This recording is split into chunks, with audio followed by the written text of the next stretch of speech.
Welcome to the second episode here at A Plus Productions on the Get to Know Your Host series. Well, when you get to know our hosts, and without further ado, I'm just going to bring them right up. They are Andre and Melball. I'm sure you've heard them. I'm sure you've listened to them. I'm sure you've agreed and disagreed with their opinions on New Japan Pro Wrestling and other Japanese wrestling, among other things. But they are also part of the A Plus Productions team here. Andre and Melball, welcome. Hi. Thanks for having us. Yes, thank you for having us. Very excited to be here today. Awesome. We're going to start real quick with Melball. How long have you been doing this whole podcasting thing? What got you started in podcasting? So I've actually only been doing this a couple of years now, mostly with this guy right here. He was kind of my OG.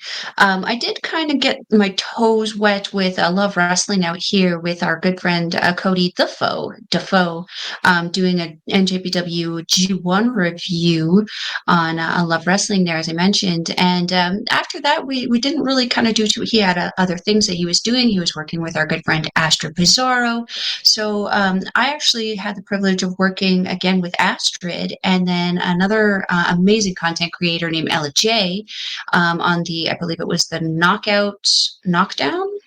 Andre, is that the right name of the pay-per-view? Perfect. Yeah, I remember from the thing on Saturday. Yeah. Working with an all-women's crew just kind of inspired me to want to do more. And then finally, I sat down with this guy right here, Big Andre. We did the original, the first Forbidden Door pre-show for Backbreaker Video. And then the rest is kind of history. We just kind of linked up and started putting out content. Awesome. Andre, how about yourself? How long have you been doing this, and what got you into the game? It'll be 10 years in January.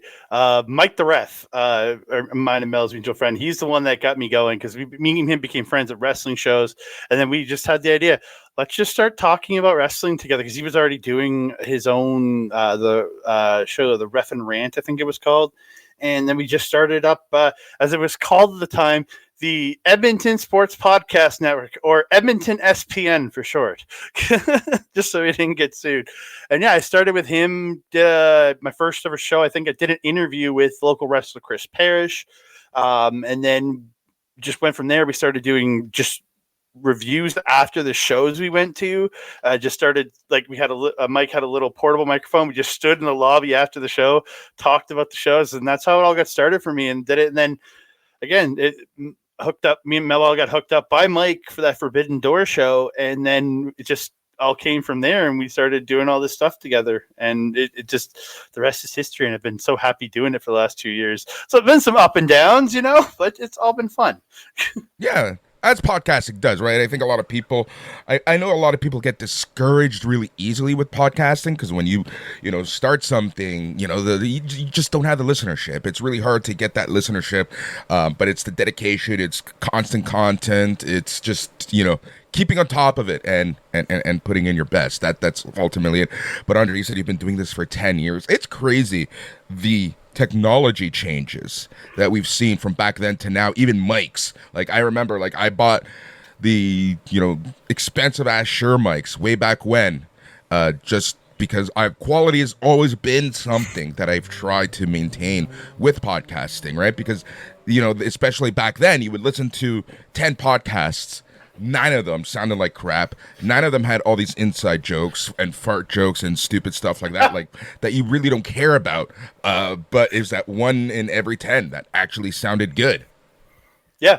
Again, and ours was very rough, on especially for our show reviews, because it was just literally 3 to 4 of us standing in a circle, just Mike putting the mic, his portable mic out to us, and us just talking.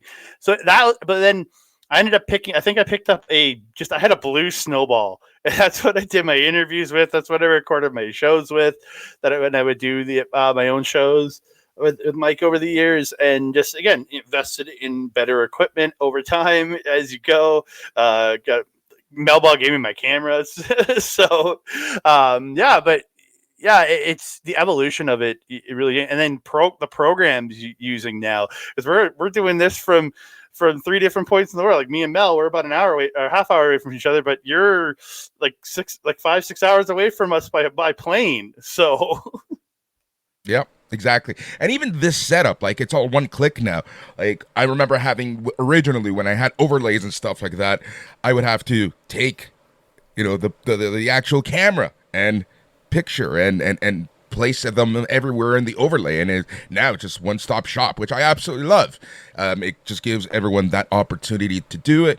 But there's that. So let's talk about what it is that you're going to be doing here on A Plus Productions. As you know, as everybody knows, as all the listeners know, we are, your home for sports, entertainment, and wrestling, and you will be able to choose what you want to listen to. We'll have 3 different feeds, and you can sign up for whichever feed you are interested in.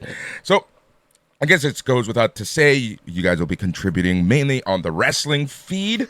So Melball, like in terms of wrestling itself, when did you start watching wrestling, and what do you specialize in? So I actually started, I remember the first time I saw any professional wrestling, I think I was about 9 years old. I want to say it was 9 years old. It was Caesar's Palace, WrestleMania. Where the announcers came out on the animals, and that was the kickoff of like the Owen Hart, Bret Hart kind of feud, with Owen beating Bret on his best night. Odd enough, Tatanka that night was the person who really pulled me in and made me go, ooh, I have to watch this. This is now my thing. And it has been my personality ever since. It's been 30 plus years now when watching professional wrestling. I think, if the math is good. Andre, you'll have to check the math. I'm not a math person on that. about there. We'll go with it. For myself, for specialization, I'd say Japanese wrestling for sure. It's definitely what I prefer to watch. It's what I kind of hold other wrestling to the quality of, except for the death matches. I'm not a big fan of the blood, guts, and the intentional. I don't remember what the term for this is. Yeah, well, yeah, there's the whatever term that other people use. I've heard weird terms. Gigging. I've heard gigging to cut yourself. Yeah, like all kind of, like, I'm not into that stuff, but the Japanese wrestling, that is that traditional strong style, that is going to be my specialty. The power moves, the technicality in there, Minoru Suzuki, just in general. That's kind of my niche. But Andre and I also check out a lot of local wrestling, so we get to actually see some of the people that we actually reviewed on some of our shows in person, which ends up being a really, really awesome treat. Awesome. Andre, how about yourself? What got you into wrestling? I got casually into it in like the late 90s during the boom, but I didn't really when I remember really becoming a fan was during the SmackDown 6 era, that 2002 kind of ruthless aggression. That was my era where I really get in. So like my fandom is a weird one, because like I didn't get in until essentially the wrestling started declining, if you really think about it. Yeah. But like I watched that. I got into TNA in like 2004 when Jeff Hardy showed up there, and I became a big fan of TNA. Watched that. That was like my primary wrestling for a bunch of years in the 2000s, and then I was starting to lose love of professional wrestling and was getting really into MMA. But then I found MMA, and then I found the local indie scene, which just reignited my love and my passion for wrestling. And I've been going to indie shows since 2000, like regularly since 2008. Yeah, and I've been to a couple before that, but it just, and then I got into the Japanese scene in the early 2010s. Like I watched the matches you could find on websites on Dailymotion over the years when you could find, people would put them up, but the old tape trader quality matches that people would record onto, because we finally had the ability to record them on the computer. And I would watch those, and I was like, oh, this is so cool. And then I found New Japan. I really got into New Japan. I think it was Wrestle Kingdom 9 was the first one I ever watched live. Was with Global Force Wrestling they teamed up with to bring it over to North America. And I was hooked from that day. That was when it got into my veins completely, and I've been watching ever since. And just I've fallen more and more in love. Found Stardom over these last bunch of years. Watched odd matches, but really got into it because of Melball a couple years ago, and now with Mari Gold, watching Noah, watching DDT lately. I know Melball has been really into DDT lately, so there's been a lot of love, and we cover Japanese professionally mostly. But I watch my AEW. We're gonna watch All In at Mel's place next weekend. But yeah, Japanese wrestling is my number one, with New Japan, Stardom, and Mari Gold being my like top three. Yeah, it's interesting, like how you started watching wrestling when a lot of people took a bit of a break. I know I took a break like around 07, 08 until 15, 16, you can say. Like I would watch big shows here and there, but I wasn't like as into it as I was before, and obviously now. You know, I was watching Wrestle Kingdom every year, kind of in that gap, but yeah, in terms of like just regular watching, I took a huge break. What actually got me back into it, funny enough, was when my little nephew got into it. Nice. And he wanted to go to a house show, and you know, the rest, as they say, is history. So yeah, it's kind of interesting. And you know, for those people who, you know, there's so much wrestling. You know, it doesn't matter where you live, in what country, what city, where you're at. There's so much independent wrestling, and I just urge people to give that a shot. You know, you're gonna see a different style. You're gonna see something new. You're gonna see something different. You're gonna see something you don't see each and every single week, for the most part. And you know, it's always good supporting that local scene, because the stars that we see on TV, whether it be here in North America or in Japan, that's where they get started. And we just got a chance to see Dijak there a couple weeks ago. That was awesome. Just coming right off his WWE, like his run with WWE. Now he's hitting the scene hard. We saw Effie on that. Effie was on that same show. Jimmy Lloyd, and Joy Janela, all there. Just getting to see that. And I didn't get to the show this past Saturday, but they Love Pro Wrestling just brought RVD into town for an appearance at West Edmonton Mall, doing the first ever wrestling show at West Edmonton Mall. So like the indie scene, especially here in Alberta, I find is really booming. Especially here, we got top talent. We got Love Wrestling doing big things. You have RCW, is like a great local gritty show, and then you have Dungeon Wrestling in Calgary that's doing big stuff. They were bringing in Nick Aldis for a long while there, and just in PPW down in Medicine Hat and Lethbridge, some great stuff going on there. So like lots of Can-Am touring around, and then CWE coming in. There's so much good independent wrestling in this province and in this country right now, no matter where you live. And to add on to what Boris kind of said, we did actually have a local here who has been on AEW and recently signed to AEW, and Tommy Billington. And the Dynamite Doll is still here. Dynamite Kid's daughter, Bronwyn Billington, working here as a manager. So we do have a lot of really amazing people who are starting to be put on television a lot, like Evan Rivers, Coco Flash. They were just all featured in dark matches on AEW, and they are British Columbia locals, but we do see them come through LPW quite frequently. So yeah, we do have a lot of really awesome talent. We're very excited to see them moving on from the little guys to the big leagues, so to speak. Yep, it's great to see. Like, I absolutely love it. It's something that I really do appreciate, and it's something that that I think everyone should try to go out and do. All right, so let's talk about A Plus Productions. Andre and Melball, I'll let you guys talk about what you're going to be bringing content-wise to A Plus Productions. Yeah, so we're going to be bringing to the channel. We're bringing our show NJPW Puro Wrestler Review, covering New Japan. We're just finishing up the G1 right now, so we're going to have the G1 A Block semifinals and finals show coming out on the channel next day or so, and then we'll have our G1 coverage finals coming out in the next day or two to cover that, to talk all about the big win that makes me very happy. We're talking about that next couple of days here on A Plus Productions. Also, it's going to be on our channel in video form. It'll be on A Plus in audio form.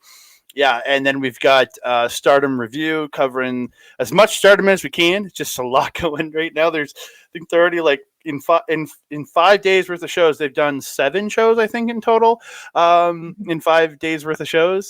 So lots of content coming up from them with their 5-star Grand Prix. Mari Gold has their Dream Star Grand Prix coming up. So we got lots of content coming out for our Dream Review Marigold, which is our new show that we just started doing a couple months ago when Marigold formed. So yeah, lots of great content coming in. We'll be having some special edition Chop Talks. I got an interview, an old interview we're going to drop on here.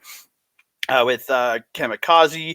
I've got another one coming up with Kamikaze, and then I've already talked to a couple local pro wrestlers about sitting down and talking about one who's had a very long career here in Alberta, and another one who's only just gotten started in the last couple of years, who I want to talk to him about being new in the business. So we got some cool stuff coming. Awesome. I honestly can't wait for it. It's going to be a lot of fun. And again, thank you for being part of the team. Thank you for continuing doing your thing. And yeah, I'm really looking forward to it. This is your forum. If there's anything you want to tell the listeners and the viewers, this is your chance.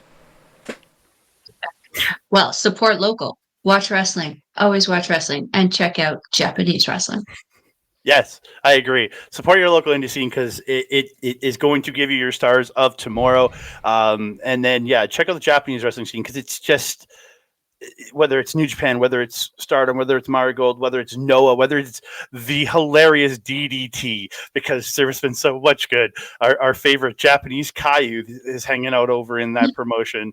And that's what me and Melball referred to this one dude. He's a Japanese Caillou because there's no hair at all. But yeah, he does. But man, is he a great wrestler? Yeah, there's something for everybody I truly think there's something for everybody in the world of Japanese professional wrestling, and we're going to be talking about as much of it as we can. So stay tuned here on A+ for more of it. Awesome.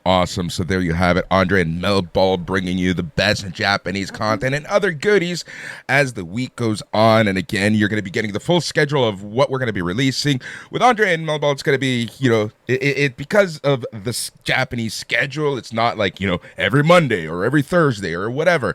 It's a little randomized, but we are getting into that lull, especially with New Japan, kind of. With some of the surprises that happen at the end of the G1, and when that match is going to actually happen, it'll be very interesting to kind of see how they handle, the next few months, because this is unprecedented. This is the first time since that stipulation happened, as far as I know, as far as I remember, that the match isn't happening at Wrestle Kingdom. Yeah, it's huge. I can't wait. We'll be talking about that in a couple of days here on the channel. We're talking about the finals, so stay tuned for that. I'm super excited to talk about that and what's coming, because they just released a bunch of the schedule for the fall for them. Lots of title matches coming, lots of stuff coming. So highly recommend checking it. It's a great time to go in. And if you want, go to New Japan World. If you want, you don't want to quite invest quite yet. Go there, check out the TV title matches from the last couple of years. Zack Sabre Jr., Hiroshi Tanahashi, Matt Riddle, Jeff Cobb. All those matches are free on their channel because they want you to get a taste of the best professional wrestling in the world. Mm-hmm. Yep, that's it. All right, Andre Melball, thank you again. And to you, the listener and viewer, thank you for being part of this incredible new journey here on A+ Productions. Well, I think we're going to call it a day. You're going to start releasing things this week. The feeds are now active, so you can go find the Facebook group. In the show notes, we'll also have the link for the 3 feeds. And if you're watching this on YouTube, you'll see that in the description. So again, thank you so much for listening and watching and everything else and everything in between. But most importantly, stay tranquilo.